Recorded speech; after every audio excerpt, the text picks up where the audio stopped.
Good day, students. Welcome to Physical and Health Education class.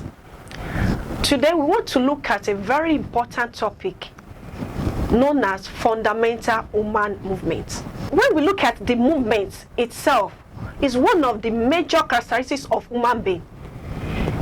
Because everybody believes that anybody that cannot move is either the person is sick or healthy.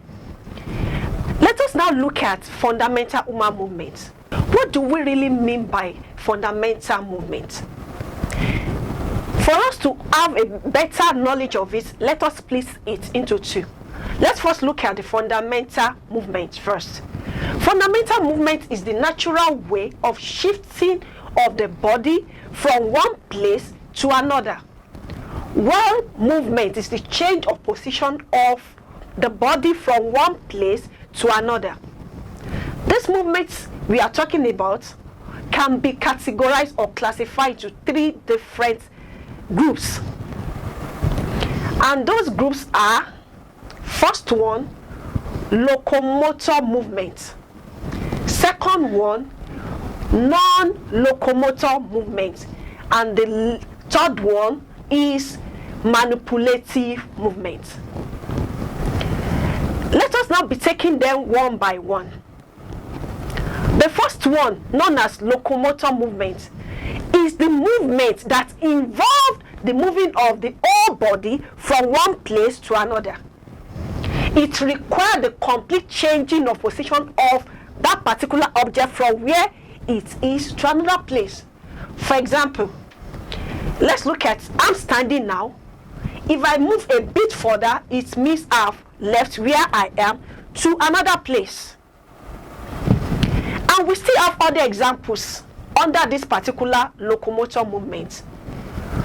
Other examples are running, jumping, crawling, galloping, leaping, jogging, skipping, climbing. We can see that all these examples, there's no way it can be done without leaving where the particular object is to another place.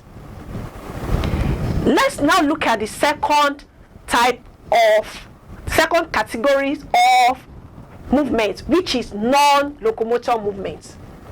This particular one has to do, it does not require moving the whole body from one place to another. It requires moving some parts of the body. I mean a little segment of it.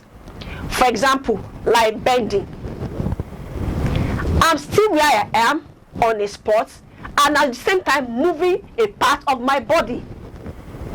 Can you get it? We still have other examples like pushing, twisting, pulling. We can even turn. At the same time, there can still be something like rotation. It means that it's only a little part of the body that is being moved.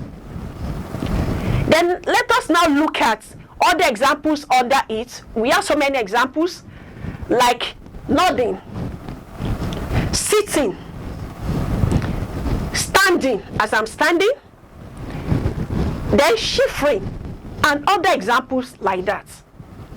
The third one, which is known as manipulative. From the word itself, it means it's being manipulated.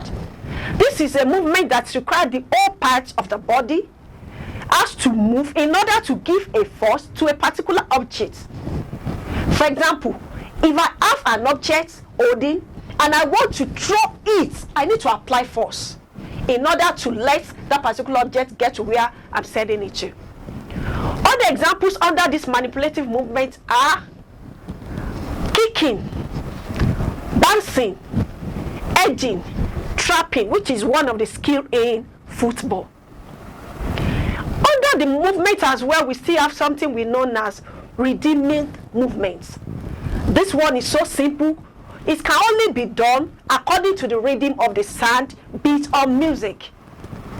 And we have just two examples under this, which is dancing and marching.